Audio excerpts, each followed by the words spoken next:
Presentación, historia de la educación y la educación física. En el periodo de 1993 a 2015 con Leborati y de 2015 a 2019 con Basiliades. Leborati nos presenta los debates de la educación física y los enfoques de las ciencias sociales. Hoy nuestro objetivo es, junto al texto de él, hacer un recorrido por el devenir de las propuestas formativas.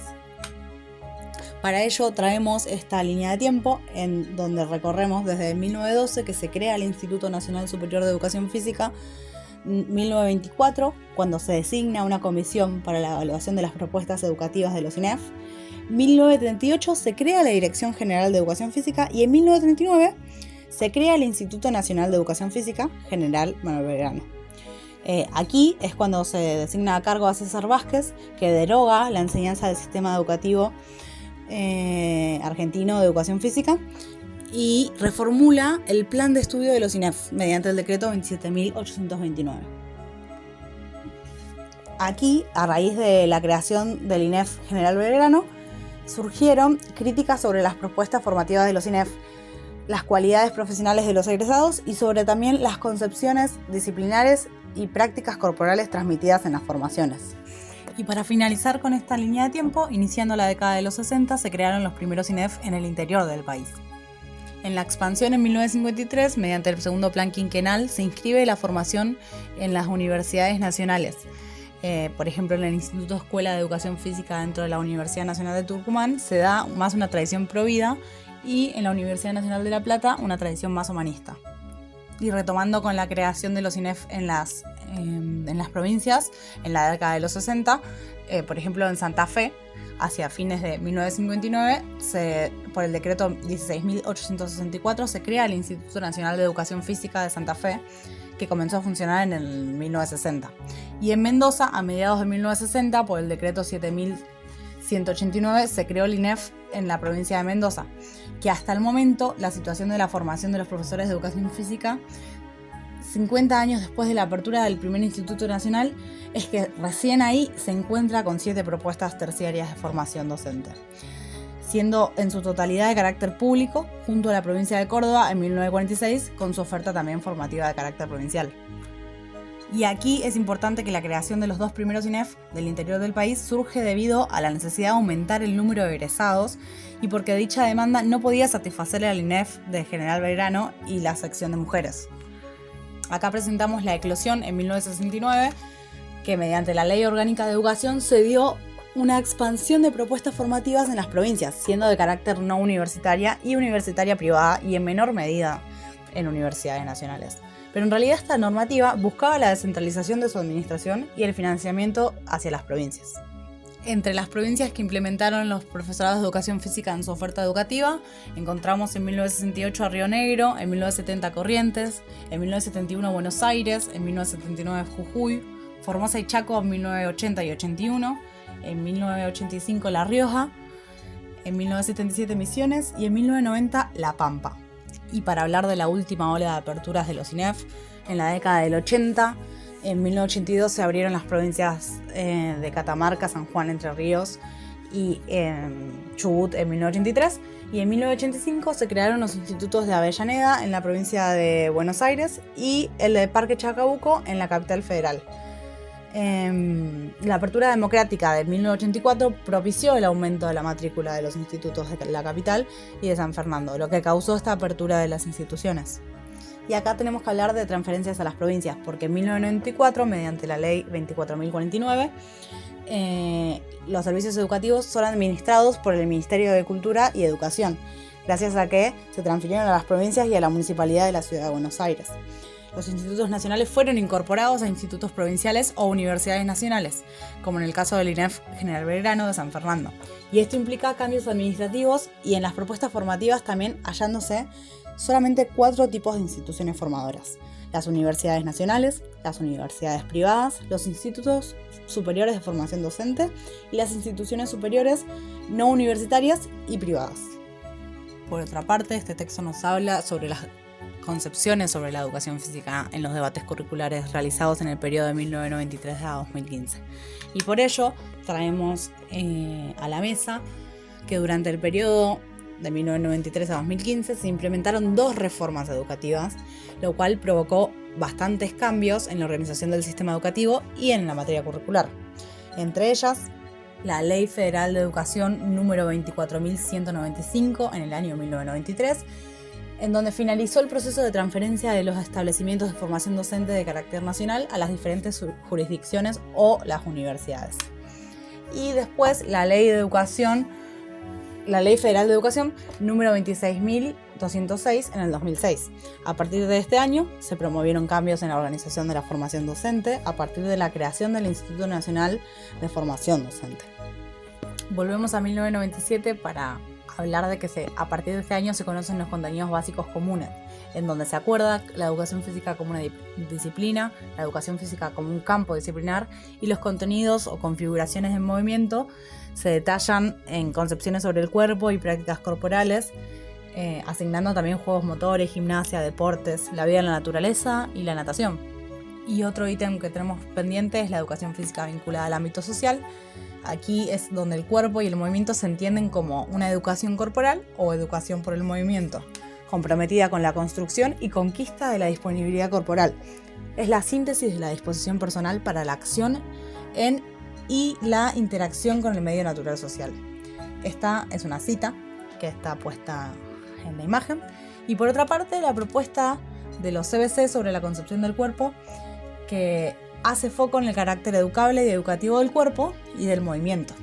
Hace también énfasis en las significaciones que éste tiene en las acciones humanas de manera social, que es un poco lo que hablamos de disponibilidad corporal. Es a partir del 2009 en el que se publican las recomendaciones para la elaboración de diseños curriculares junto al profesorado de educación física, que toman como base estos lineamientos. En el documento de recomendaciones para la elaboración de los diseños curriculares hay una explícita crítica a la definición de la educación física centrada en el contenido, que se puede advertir al momento de desarrollar la modalidad de enseñanza en la educación física. Acá hay una cita que dice que ciertos deportes y prácticas gimnásticas, por ejemplo, conformaban cátedras que tenían la finalidad de enseñar a todos los alumnos las estructuras lógicas de los mismos, con una graduación de las dificultades de la enseñanza para que pudieran ser aprendidos a través de un proceso metodológicamente elaborado desde la concepción racionalista. Los sujetos reales de destino, su cultura e historicidad, su inserción social, no se tenían en particular consideración.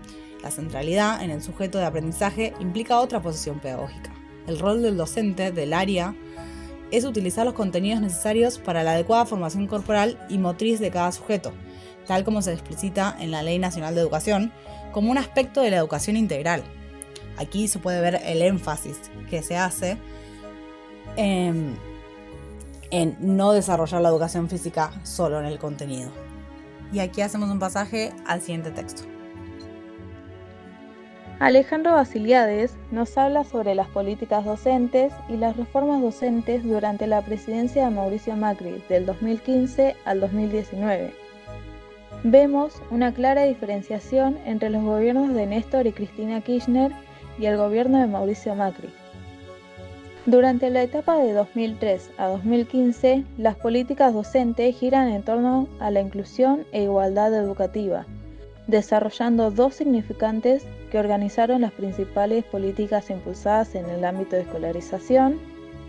Una de ellas era la idea de educación como derecho social, la principalidad estatal, la restitución de lo común y la consideración de la diversidad.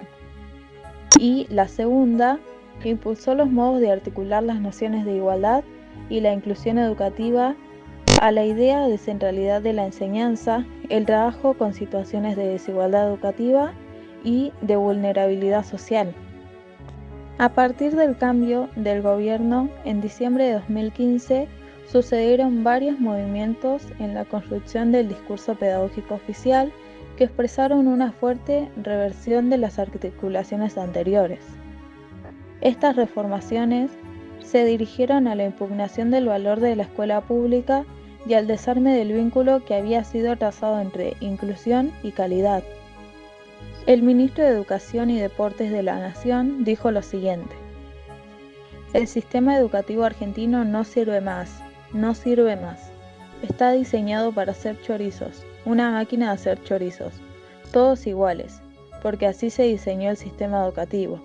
Se diseñó para tener empleados en una empresa que repetían una tarea todo el día, que usaban el músculo, no el cerebro, y nunca lo cambiamos.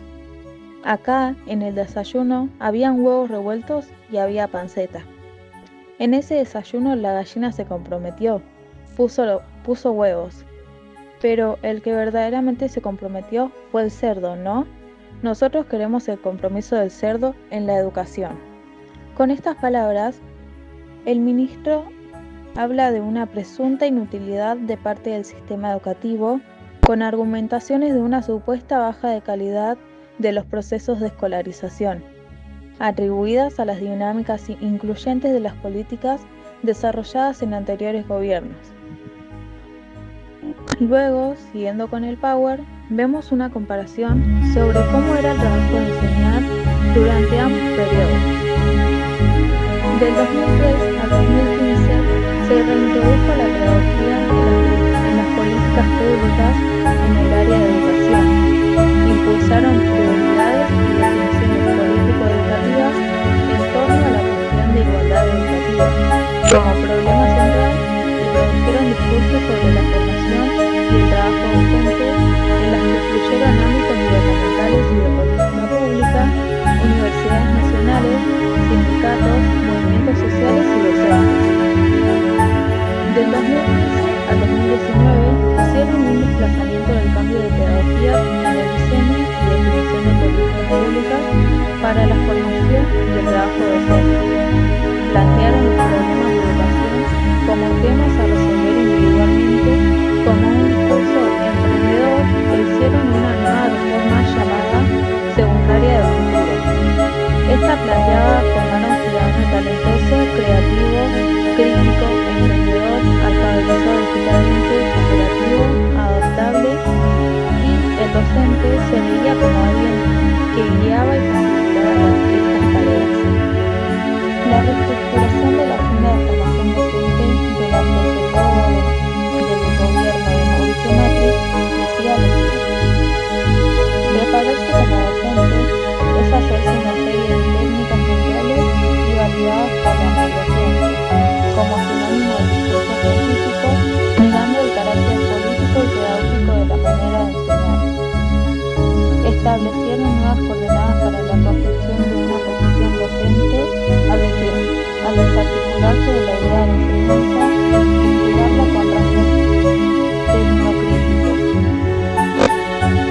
La docencia quedó reducida a formar capacidad para actuar en libertad, ubicando en ellos aspectos inespecíficos ligados a la regulación del propio aprendizaje y al pensamiento crítico. Como podemos ver, durante este periodo, la formación docente no interviene ante una sociedad desigual. El trabajo docente era considerado obsoleto y solo valoraban a docentes que se inscriben en los reformes promovidos por el gobierno. Los docentes que disfrutaban mejores condiciones laborales quedaban fuera de esta valoración. Esta supuesta valoración se articuló con movimientos contemporáneos de impugnación a la formación docente. La política gubernamental del Ministerio de Buenos Aires propuso cerrar los 19 institutos superiores de formación docente para crear una nueva universidad, argumentando que ello implicaría una jerarquización de la formación.